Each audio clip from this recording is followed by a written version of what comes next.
laajoo ma lu tax laajoo ma ci diggante ñaari gars yi xam nga nag. non pas ñaari gars yi non dama ne. li may wax ci amnistie bi xóotaloo de. non mais dama ne. non fii parce que. dama ne egguñu foofu non dama ne bu fekkee ni yow y a des signaux yow wóoroon na la ni président Macky Sall du def 3e mandat lan mooy tax nga jël fital teg ko ci sa bopp di dóor. mais loolu la preuve non tu sais que demain moom dafay contredire li nga wax nan nga mën a parce que. non j'ai pas dit à Macky Sall soit candidat.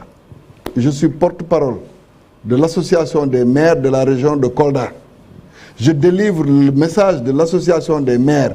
C'est lui-même, candidat Macky Sall éventuel, moo nangu recevoir l'association des maires su nekkul ci xelam mais lu tax muy def jotaay bi. non maintenant nag yow li nga wax dafa leer da nga ne ku bëggul Macky Sall mu nekk kii bi. non dama ne. ah non da nga jël position claire aussi. dama ne.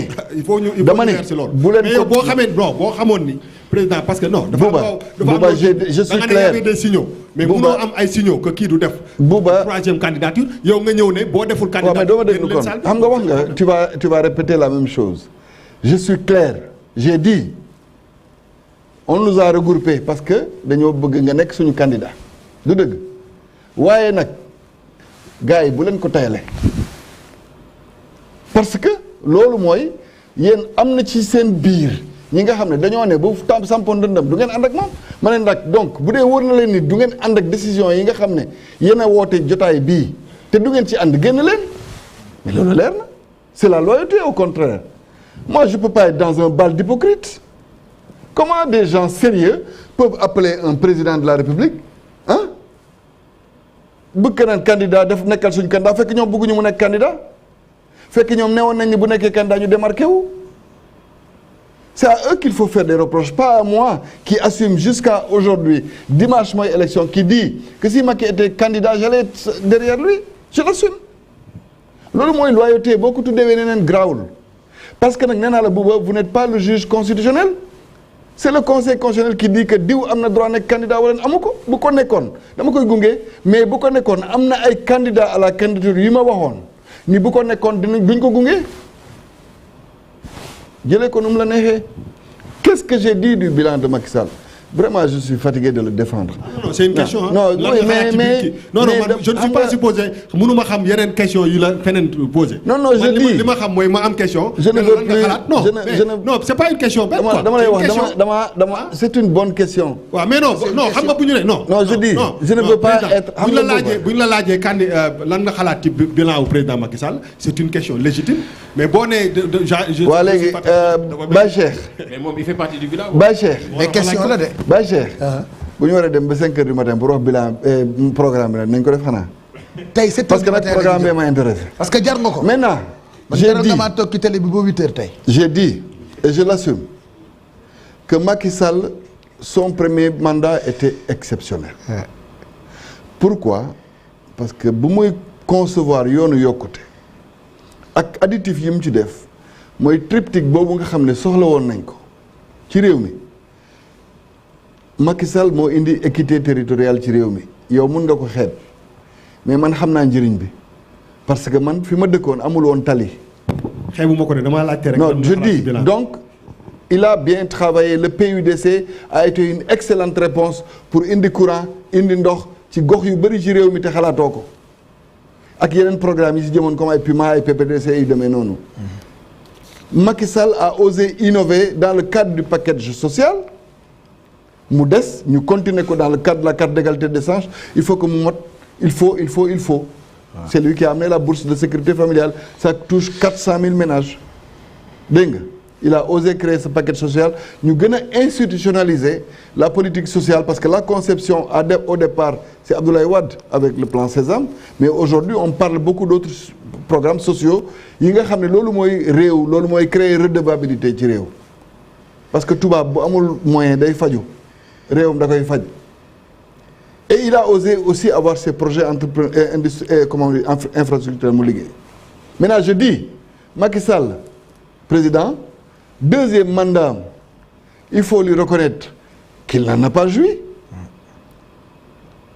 lu tax il n'en a pas joui dafa faluwaat ñu indi coow pétrole bi ñoom malal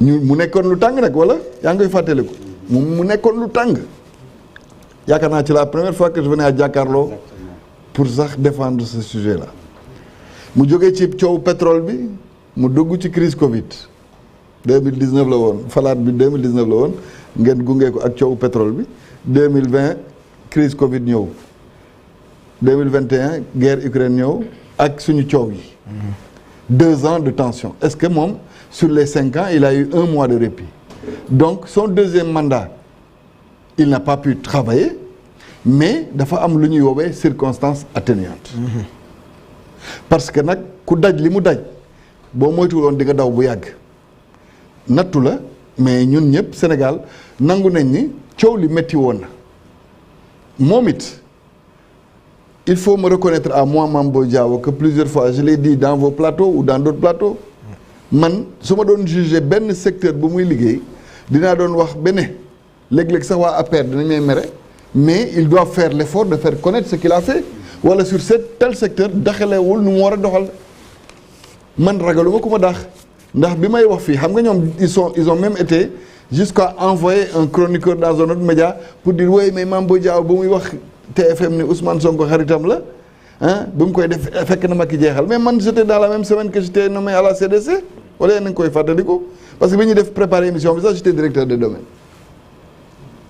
donc moi je ne défends pas l'indéfendable ça moom je ne peux pas li ma xam mooy j'ai toujours assumé mes positions jamono yi may wax loolu la prime pour entrer dans le gouvernement ou avoir certains postes était de dire autre chose donc mais grawul moi je dis simplement qu'il aura laissé à ce pays-là beaucoup d'investissements structurants qu'il aura laissé à ce pays-là ay projets yi nga xam ne buñ ko parfaire buñ ko màggalee comme ay bourse de sécurité familiale nga xool noo koy innover pour jël ñeneen ñi et tout mun na am lu bëri lu muy yokk ci réew mi maintenant malgré que damay naan je suis comptable de tout ça je ne pense pas avoir eu le privilège d'avoir été son premier ministre ou d'avoir été un de ses ministres je n'étais jusqu'à donc bi may ñëw fii ci seen émission bi je n'étais que un agent de l'État le directeur des domaines a un patron qui s'appelle le directeur général et entre d'ailleurs lui et son patron il y a un autre patron avant qu'on ne parle du ministre du budget ou du ministre des finances et du budget et du premier ministre éventuellement et du président de la République est-ce qu'il y a un comprendre donc si c'est dans la conception je n'étais pas dans la conception d'une politique sectorielle ou d'une politique nationale mais je considère que le président a fait des efforts yu baax ci secteur yi nga xam ne tey buñ ci sukkandikoo mën nañ leen yokk encore une fois maintenant du tere waajur sax boo koy wuutu di nga indi sa gis-gisu bopp di nga gën indi sa xam-xamu bopp njabootu sëñ Bamba rek doy nañu ci exemple ndax sëñ Fallou bu mu ñëwee dafa am lu mu indi wala koo ci gis ci ñoom dafa am lu mu indi kii indi modernisation kii indi lii tey jii ñu ngi ci jamono ki nga xam ne moom moo sa fësal économie sociale et solidaire donc chacun a une mission même si tu hérites il faut oser explorer de nouveaux horizons c'est ce que je fais dans ma proposition du Sénégal qui vient. Badara après bijou après publicité. D'accord. Soo fi tegal bool bi muy tàng en attendant.